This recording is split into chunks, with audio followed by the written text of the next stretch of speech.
Nuestro estudio en la epístola de los Gálatas. Habíamos dejado justamente en el capítulo 5. Habíamos visto en el capítulo 4 la alegoría. ¿Os acordáis que había presentado Pablo acerca de los dos pastos que estaban ilustrados muy bien por las dos mujeres, por Sara y por Agar? Luego, a partir del capítulo 5, el apóstol hace la aplicación de esta alegoría, ¿verdad? Y llama a los cristianos de de Galacia, a estar firmes en la libertad con que Cristo nos hizo libres, no estar sujetos al yugo de esclavitud. Y ahí terminamos con aquella exhortación que decía en el versículo 4 y en el versículo 5: de Cristo os desligasteis los que por la ley os justificáis, de la gracia habéis caído. Es una palabra seria y un toque de atención muy importante para aquellos que estaban buscando colocarse nuevamente bajo el legalismo, bajo el ritualismo, bajo lo externo, bajo las ceremonias que no tienen ningún poder para cambiar nada en nuestras vidas, ¿no? El apóstol Pablo dice cuál debe ser la actitud de los cristianos en el versículo 5: nosotros por el Espíritu aguardamos por fe la esperanza de la justicia. Y luego en el versículo 6, que es donde comenzamos hoy, el apóstol dice que en Cristo Jesús ni la circuncisión vale algo, ni la incircuncisión, sino la fe que obra por el amor.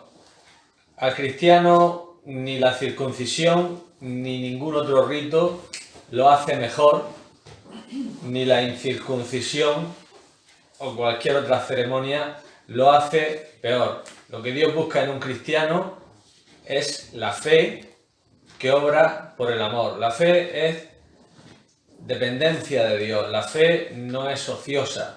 La verdadera fe no es ociosa. Esto lo vemos claramente en la epístola de Santiago, ¿verdad?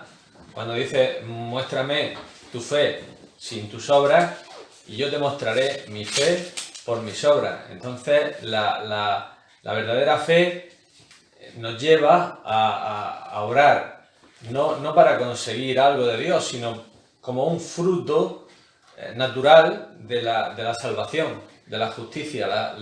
El cristiano es justificado. Esto significa que Dios le ha contado al cristiano la fe por justicia, como en muchas partes de la Escritura no lo dice.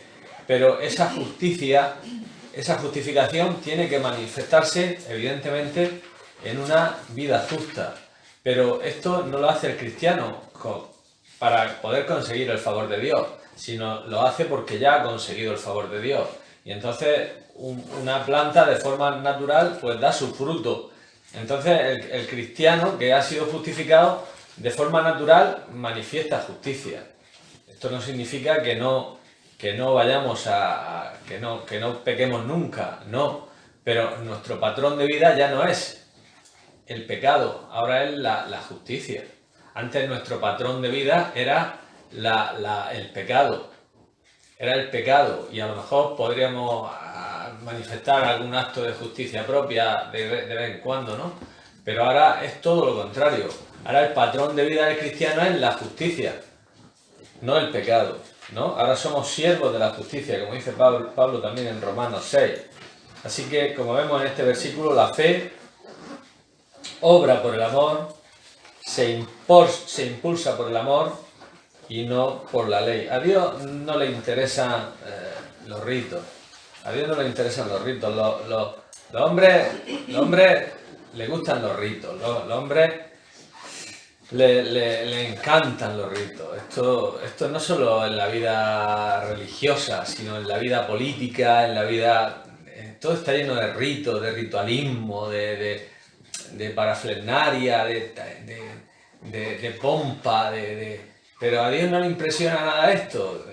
Dice la Biblia que las cosas que los hombres tienen por sublimes, para Dios son abominación, ¿no? Entonces, lo que a Dios le interesa es un corazón contrito y humillado, ¿no? Un corazón contrito y humillado, dice el salmista, tú no lo desprecias, Dios. Dios mira en nosotros el corazón, la actitud del corazón, no es tanto el ritualismo, ¿no? Hoy la cristiandad está llena de ritualismo, de cosas externas, de guardar esto, guardar lo otro, guardar. Y entonces, pues la verdad que, bueno, entiendo que a veces tiene que haber algunas cosas y tal, pero no hasta el punto de que el ritualismo haya copado todo, ¿no? Y se haya dejado lo más importante de lado, ¿no? Que es la palabra de Dios, que es el Evangelio, que es el Evangelio de la gracia de Dios, ¿no? Y bueno, pues la gente de alguna forma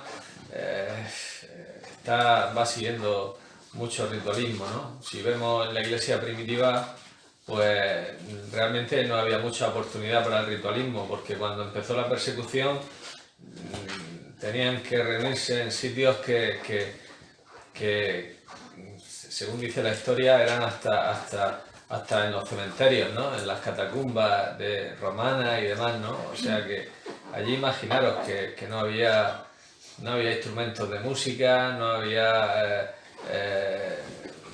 luces, no había flores, no había manteles, no había muchas cosas de estas, ¿no? Posiblemente estaban con un ojo escuchando y con el otro viendo por si entraban los romanos allí y los mataban a todos, ¿no? Entonces, realmente fue la mejor época de la iglesia, ¿eh? Porque fue cuando esas persecuciones ocurrieron, fue cuanto más creció la iglesia, ¿no? Y cuanto más pura se mantuvo, ¿no? Porque realmente ahí no había mucha oportunidad de que entraran personas. El que entraba sabía que se la estaba jugando, o sea, se estaba jugando la vida, ¿no? Y hoy pues podemos estar camuflados perfectamente en un sitio y hacer palmas y levantar nuestras manos y dar nuestros diezmos y dar tal y hacerlo todo y realmente no tenemos el sello de Dios en nuestras vidas, ¿no? Y eso es lo triste, ¿no? Que se ha fomentado la organización y el ritualismo y se ha devaluado un poco lo que es el propósito de Dios en nuestras vidas. El propósito de Dios es que Dios sea glorificado, ¿no? En nuestras vidas, en todo lo que hagamos, ¿no? Que Él reciba la gloria y que su nombre sea exaltado, ¿no? Y esto pues a veces se ha perdido un poco de vista, ¿no? Aquí en este versículo Pablo lo dice, ¿no? Que ni la circuncisión vale algo, ni la incircuncisión. Dios no ve esto, Dios ve la fe que obra por el amor. La fe solo la de Dios, evidentemente, ¿no? La fe solo la de Dios. Yo te puedo decir que tengo fe en Dios, pero realmente la fe la de Dios. Lo que vamos a ver los demás, evidentemente, va a ser la obra de la fe, el trabajo de la fe en nuestras vidas. Aún así una persona puede obrar y realmente que no haya nada en su vida. Entonces, la fe es lo que justifica al hombre delante de Dios y las obras es lo que justifica al hombre delante de otros hombres, ¿no? Esto es la realidad del cristianismo, ¿no? El versículo 7 dice: vosotros corríais bien, ¿quién os estorbó para no obedecer a la verdad?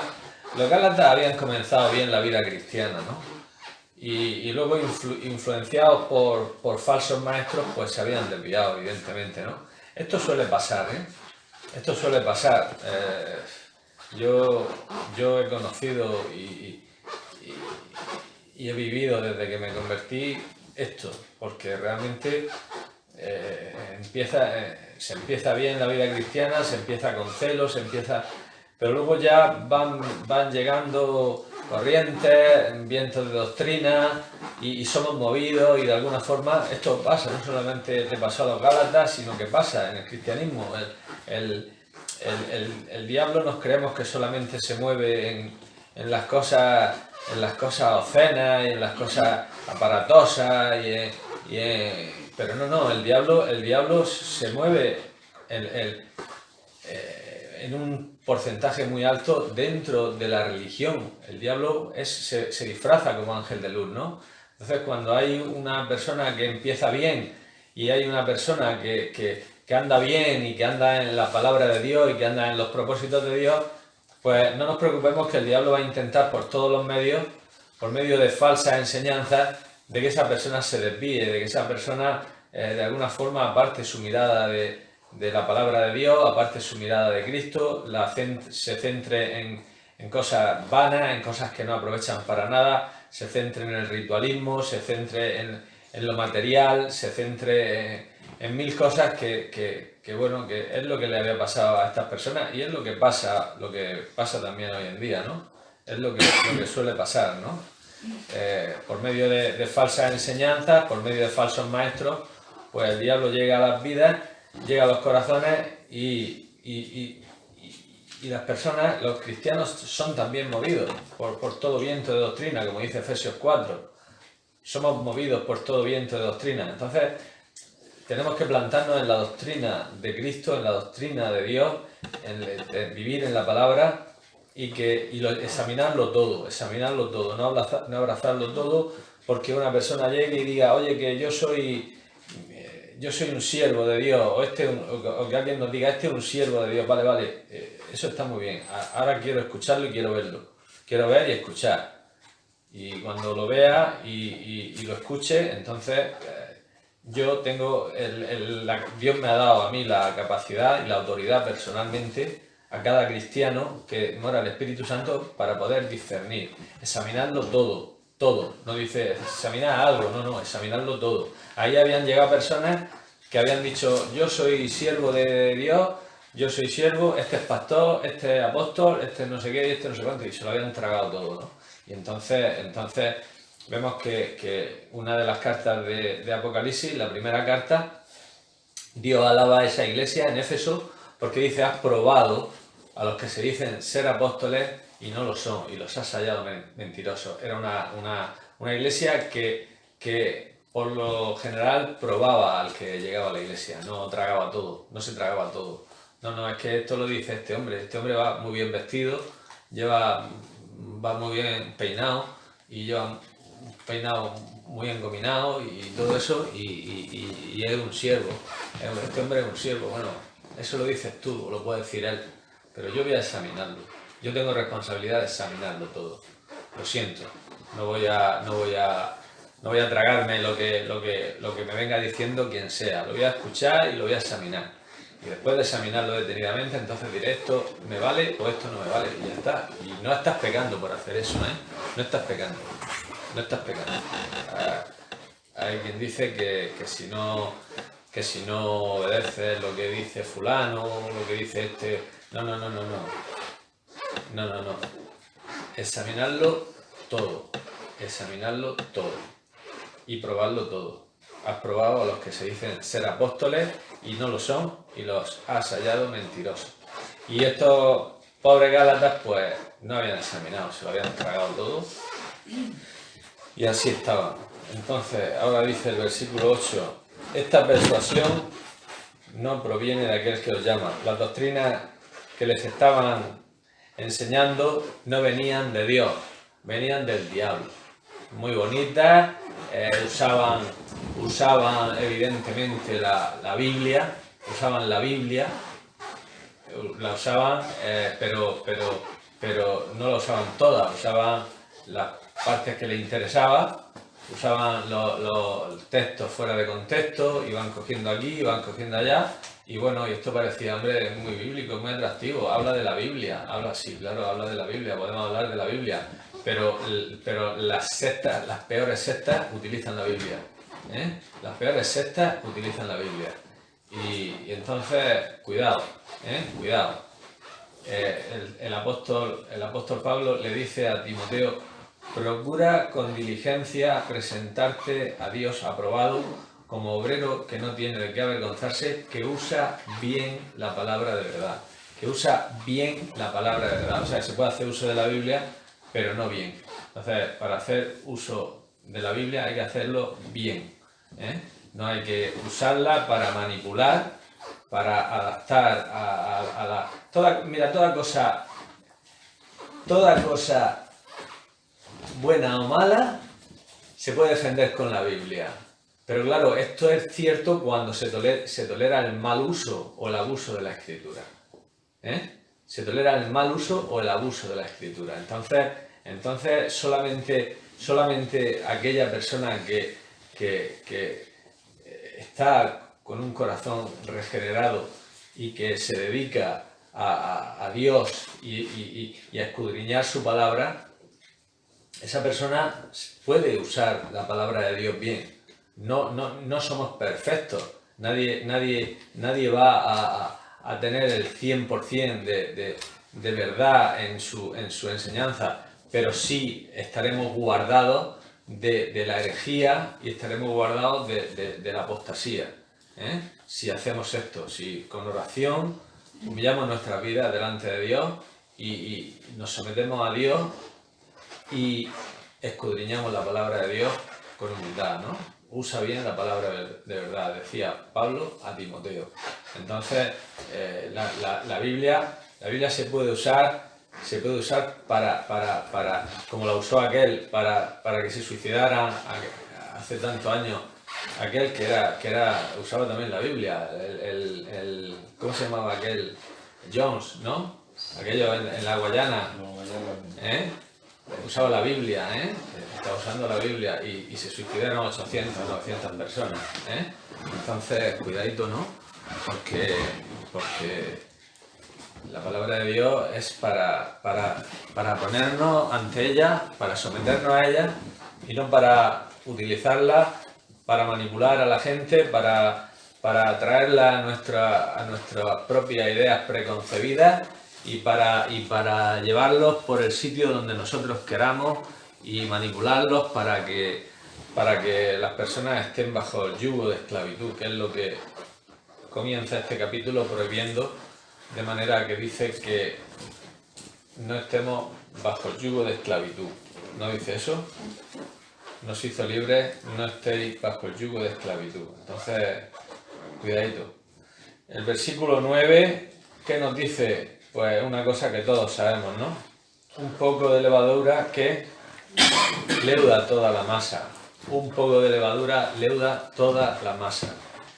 La levadura siempre en la Biblia es símbolo de maldad.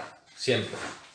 No se usa ni una sola vez para algo bueno. Nunca. En todas las parábolas, en todas las enseñanzas, cuando aparece la levadura es símbolo de maldad, ¿no? Jesús dijo, por ejemplo, en Mateo 16:6. Fijaros lo que dijo Jesús. Mateo 16:6.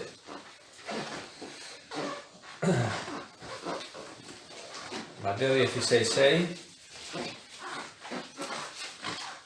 Jesús dijo: mirad, guardaos de la levadura de los fariseos y de los saduceos. Guardaos de la levadura de los fariseos y de los saduceos. En Marcos 8:15 dice algo similar, pero ya no de los... Marcos 8:15...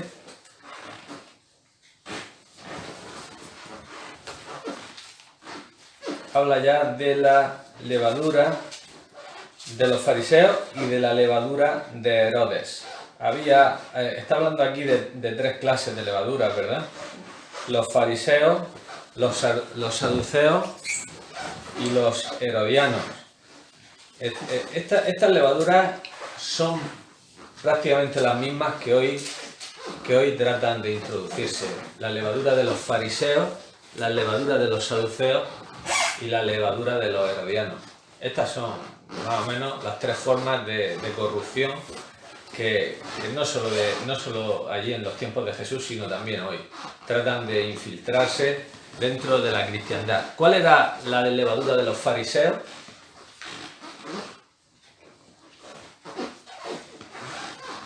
En otro pasaje lo dice Jesús, la hipocresía. ¿Acordáis ese pasaje que dice guardaos de la levadura de los fariseos, que es la hipocresía? Es decir, es el formalismo religioso. Es el preocuparse solo de de lo externo, de la... Cuando reprende Jesús a los fariseos, nos damos cuenta de lo que es, ¿no? Cuando dice os gusta ocupar las primeras sillas, os gusta que os vean, os gusta las salutaciones, os gusta limpiarlo de fuera, os gusta hacer largas oraciones, os gusta... Todo era externo, todo era religiosidad, ¿no? Todo era para ser visto. Cuando nos damos cuenta, cuando leemos esto nos damos cuenta de que todos vivimos con un fariseo dentro, ¿no? Porque todas estas cosas le gustan al hombre natural, le gusta ser visto, le gusta ser reconocido, le gustan que los hombres hablen bien de ellos, que le gusta que en fin, todo esto. ¿A quién no le gusta esto, no? Pero claro, esto no es compatible con la vida verdadera del cristiano. Esto no es compatible, ¿no? Esto no es compatible. El cristiano no debe buscar estas cosas. El cristiano debe buscar la pobreza en espíritu. El cristiano debe buscar la mansedumbre. El cristiano debe buscar el tener un corazón quebrantado. El cristiano debe buscar constantemente el arrepentimiento. El cristiano debe buscar la humildad, no la soberbia. Entonces, estas cosas son incompatibles. Lo que es la levadura del fariseo con lo que es lo que debe ser la vida cristiana, ¿no? Entonces Jesús lo repitió más de una vez, que a los discípulos se guardaran de esa levadura de los fariseos, y nos lo repite a nosotros en su palabra. Y aquí de alguna forma Pablo también lo está diciendo: un poco de levadura leuda toda la masa, ¿no? Entonces si dejamos que en nuestras vidas entre este tipo de levadura, pues va a corromper nuestras vidas, ¿no? Va a corromper nuestras vidas. Vamos a estar solo pendientes de lo externo, de que lo externo esté bien, cuando nuestro corazón puede no estar bien. Nuestro corazón puede no estar bien, pero nos vamos a preocupar de que lo externo esté bien, de que los que nos vean que parece que está bien todo, pero que realmente no está bien. No está bien, porque ya el querer, el buscar eso, ya es un síntoma de que nuestro corazón no está bien. Nuestro corazón es lo más importante, y las cosas tenemos que atajarlas en el corazón, porque en el corazón es donde, en el corazón, en los pensamientos, guarda, sobre todas las cosas guardadas, guarda tu corazón. Guarda tu corazón. Dice que del corazón salen los malos pensamientos, los adulterios, las fornicaciones. Entonces, una persona que aparentemente puede llevar una vida religiosa a los ojos de los demás exitosa, pero puede estar corrompido completamente, ¿no? Puede tener un corazón que esté cargado de adulterio, o cargado de avaricia, o cargado de idolatría, de cosas que están puestas por encima de Dios, que han hecho que Dios esté en un segundo plano, porque realmente es a lo que dedica esa persona su vida, ¿no? Está pendiente de... Es que puede ser mil cosas, ¿no? Puede ser el dinero, puede ser el deporte, puede ser no sé, la televisión, yo qué sé, pueden ser tantas cosas a las cuales una persona pues haya colocado delante de Dios, ¿no? Pero luego, sin embargo, llega el domingo y es el primero que aparenta o que quiere demostrar, ¿no? que su vida espiritual está bien, y que quiere hacer ver ante los demás que su vida está bien, ¿no? Entonces, por eso he dicho que tenemos que luchar contra esto, y tenemos que guardar el corazón, guardar nuestro corazón. Nuestro corazón es muy importante, porque tenemos que alimentarlo de lo que es el alimento de Dios para nuestras vidas, su palabra, la comunión unos con otros, la oración, y preservar nuestro corazón pues de aquellas cosas que con la ayuda del Señor, de aquellas cosas que pueden perjudicarnos y que luego pueden manifestarse en cosas, en pecados que son que nos pueden llevar a no vivir la vida abundante que Dios quiere que vivamos, ¿no?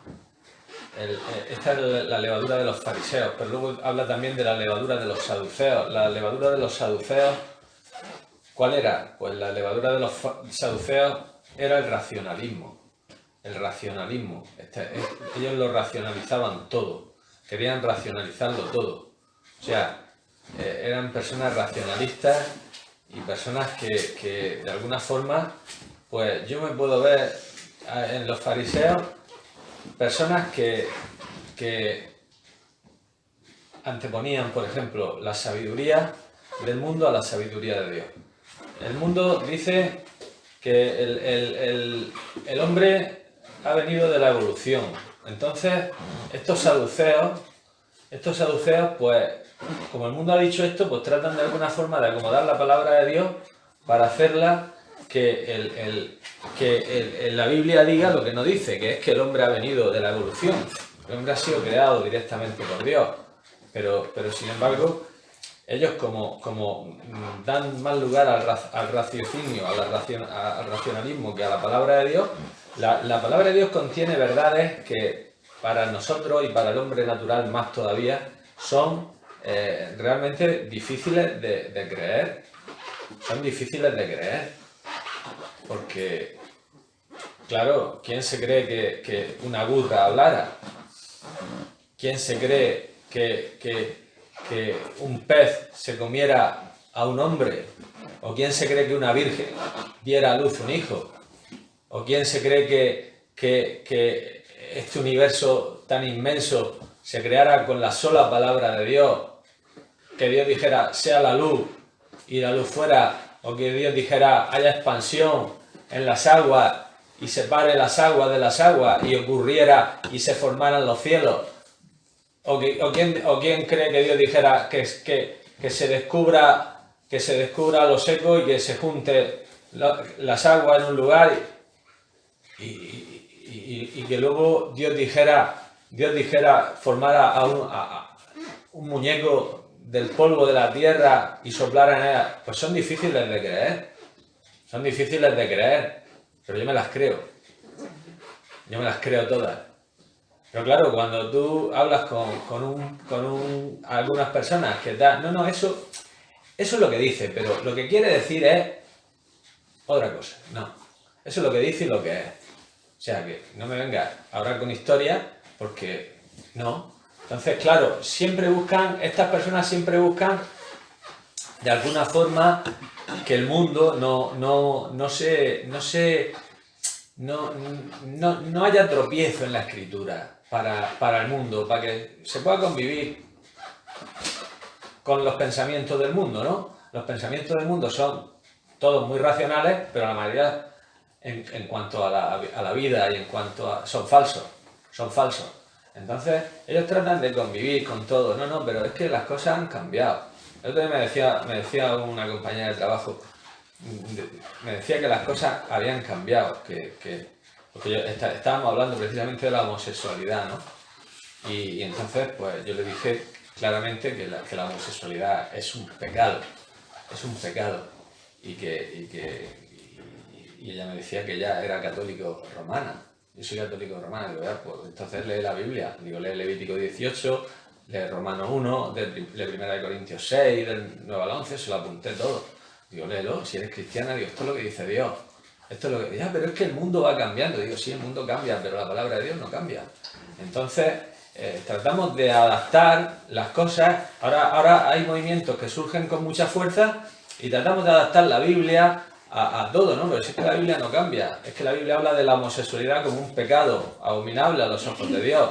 La Biblia habla de cosas que hoy están viéndose normales y viéndose tan aceptables, y entonces pues el racionalista que trata de que podamos convivir con... No podemos convivir. Si no podemos convivir con el razonamiento del mundo, no podemos convivir. El mundo va por un camino y la palabra de Dios va por otro. Y es justamente no se puede mezclar. No hay ¿qué dice Pablo a los Corintios? Dice ¿Qué concordia tiene la luz con las tinieblas? ¿Qué comunión Cristo con Belial? ¿Qué parte el creyente con el incrédulo? ¿Es que tiene parte alguna? No hay ninguna, no hay ninguna. Vamos a ser locos, vamos a ser tal, porque vamos a decir lo que dice la palabra de Dios.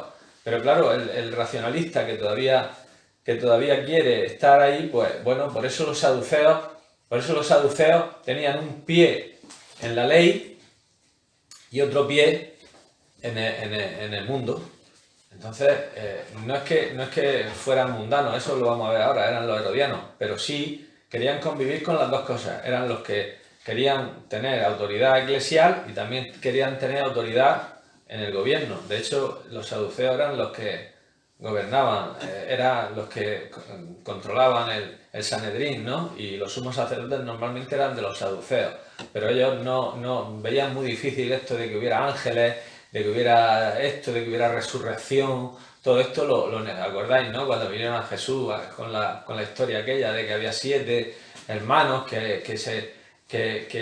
uno se había casado con la mujer y luego había muerto y se había casado el segundo y también, y el tercero, así hasta el séptimo, y bueno, y en la resurrección, ¿de cuál de ellos es? ¿No? Porque es que no creían en la resurrección, porque eso no lo veían ellos, no entraba en el razonamiento, la resurrección del cuerpo, no entraba en su razonamiento, ¿no? Entonces, esta es otra levadura que tenemos que guardarnos los cristianos. Ya sabemos que el mundo va a ir y va a enseñar unas cosas, pero nosotros tenemos que mantenernos ahí firmes en la palabra de Dios, porque la palabra de Dios es verdadera, sea Dios veraz y todo hombre mentiroso. Entonces, lo que nos viene de las enseñanzas del mundo y del racionalismo del mundo, pues normalmente es contrario a la palabra de Dios, es contrario a la palabra de Dios. Pueden tomar alguna cosa de la Escritura, algunos ideales humanitarios y todo esto, ¿no?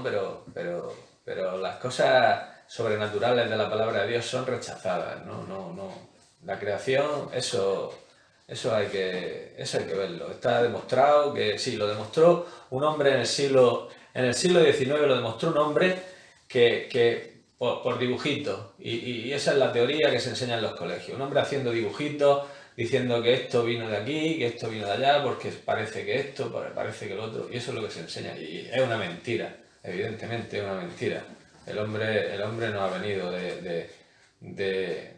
del mono, ni mucho menos, ¿no? El hombre ha sido creado a imagen y semejanza de Dios, y quien desprecia eso, pues desprecia a Dios y desprecia la verdad, deshonra a Dios y también se deshonra a sí mismo, porque no ve en su vida el real propósito de Dios para ser un vaso de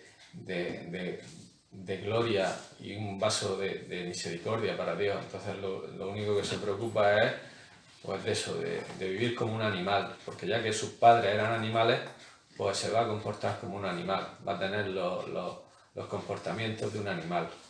Va a comer, va a dormir, va a tener sexo, va a hacer las cosas que hace un animal y poco más porque no hay un Dios que le vaya a pedir cuentas, no hay un Dios que tiene autoridad moral sobre él, no hay nada, pero claro, un día se va a encontrar con ese Dios que desprecia,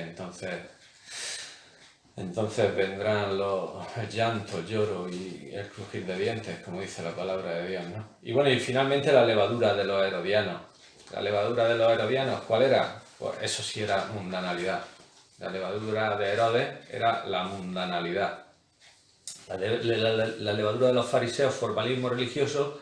La levadura de los saduceos, racionalismo, intentar adaptar, mezclar los razonamientos del mundo con la palabra de Dios. Y la levadura de Herodes, de los herodianos, era la mundanalidad. Ellos solo querían, eran religiosos, también, cuidado, o sea, no pensemos que los herodianos eran personas, en Israel la sociedad era una sociedad religiosa, el gobierno de Israel era un gobierno religioso, aunque tenía a Roma por encima, estaba el gobernador y estaba el César, el gobernador de la zona, había un tetrarca en Iturea, había un gobernador, Poncio Pilato, que fue el que condenó a Cristo, pero el gobierno de Israel era religioso. era esencialmente religioso, ¿eh? Era un gobierno religioso, era el concilio, era lo que pasa que luego para ejecutar a alguien, tener pena, tenía que validarlo el gobernador de Roma, evidentemente. Pero el gobierno de Israel era un religioso, era una sociedad religiosa. Entonces todos estos grupos eran grupos religiosos, no eran grupos. O sea, aunque los herodianos podemos decir que le gustaban las fiestas, le gustaba vivir bien, le gustaba dar rienda suelta a su carne, pero eran también religiosos, eran personas religiosas, y eran personas que estaban allí en el templo, y cuando vemos que van a interrogar a Jesús, están en el templo y van al templo como los fariseos y como los demás. Lo que pasa es que estos herodianos pues eran los típicos mundanos, o sea, los que les gustaba el mundo, y les gustaba eso, les gustaba pues la moda, les gustaba el dinero, habían fomentado también esa creencia, ¿no? De que el dinero pues era una señal de bendición de Dios. Entonces, tener dinero era de alguna forma lo que demostraba que tú tenías el favor de Dios. Dios te daba dinero, Dios te daba el dinero. Y entonces, claro, por eso cuando Jesús le dijo a aquel joven que se le acercó y le dijo, mira, vende todo lo que tienes, dalo a los pobres, ven y sígueme. Dice que se fue triste. Entonces Jesús dijo a sus discípulos, cuán difícilmente entrará un rico en el reino de Dios. Entonces los discípulos les chocó esto, ¿no? Porque la enseñanza que había allí divulgada era que los ricos tenían la bendición de Dios. Era que los ricos estaban siendo bendecidos por Dios.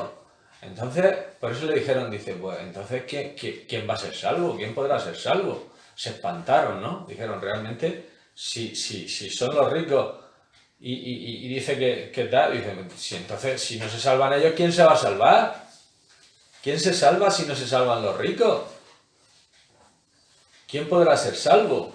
Porque se había fomentado esa creencia de que bueno, que la bendición era eso, ¿no? Cuando la parábola de Jesús en Lucas 16 también fue muy chocante. Cuando Jesús dijo que aquel hombre rico, dice, murió, dice, y fue llevado al Hades, y estaba en un lugar de tormento. Y murió el mendigo, que estaban allí lamiéndole los perros las llagas, y fue llevado al seno de Abraham.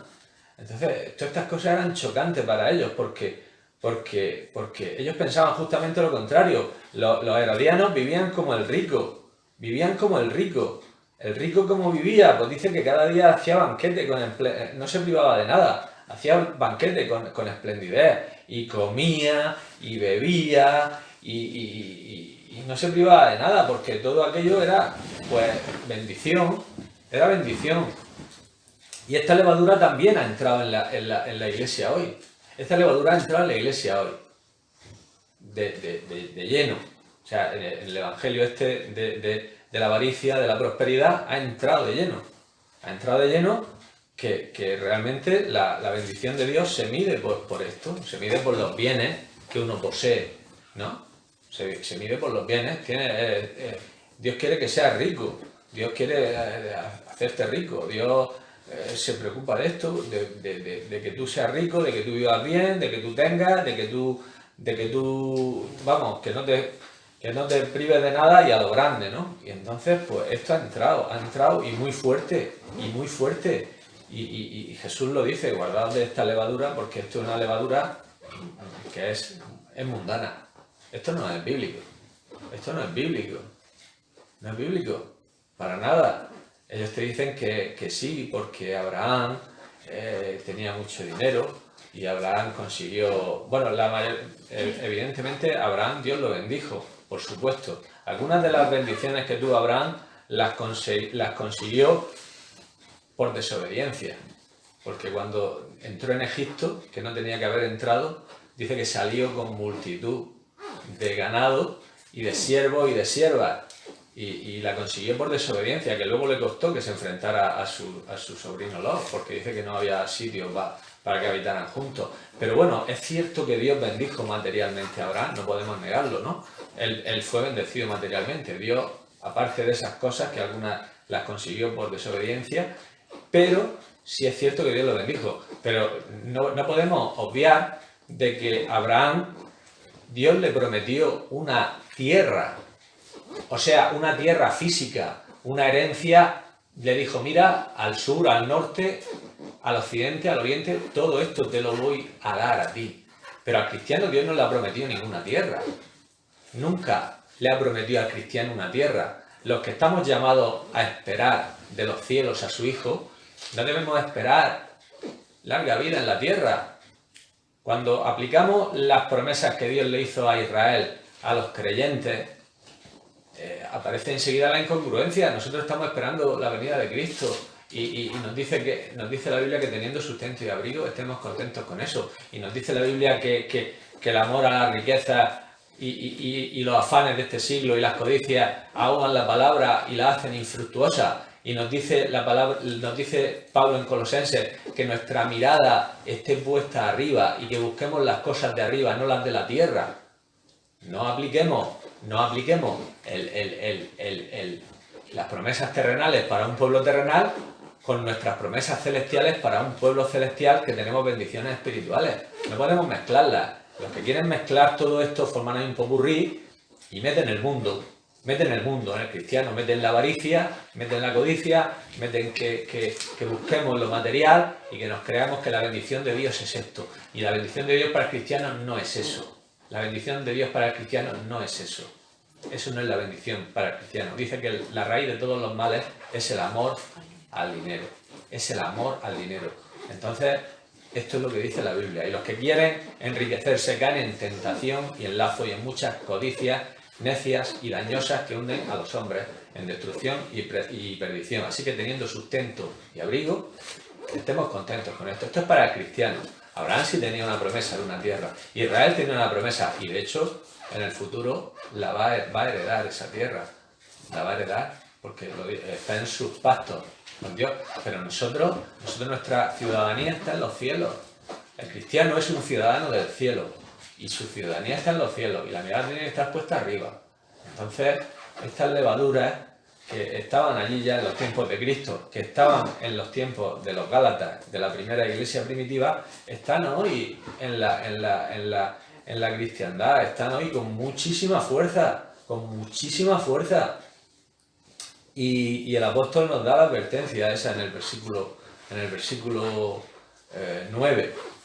Un poco de levadura leuda toda la masa. Así que tengamos cuidado con estas levaduras. Levadura de los fariseos, formalismo, hipocresía. Levadura de los saduceos, racionalismo. Tratar de racionalizarlo y acoplar lo que dice el mundo con lo que dice la Biblia. Y doctrina de los herodianos, mundanalidad, deseo de lo material, avaricia, codicia, todas estas cosas.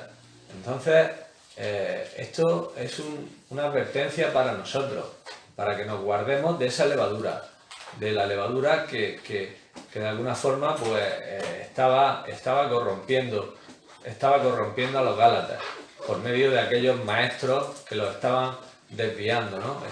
Estaban metiendo toda esta levadura y estaban corrompiendo los corazones de estas personas, ¿no? que tenemos aquí.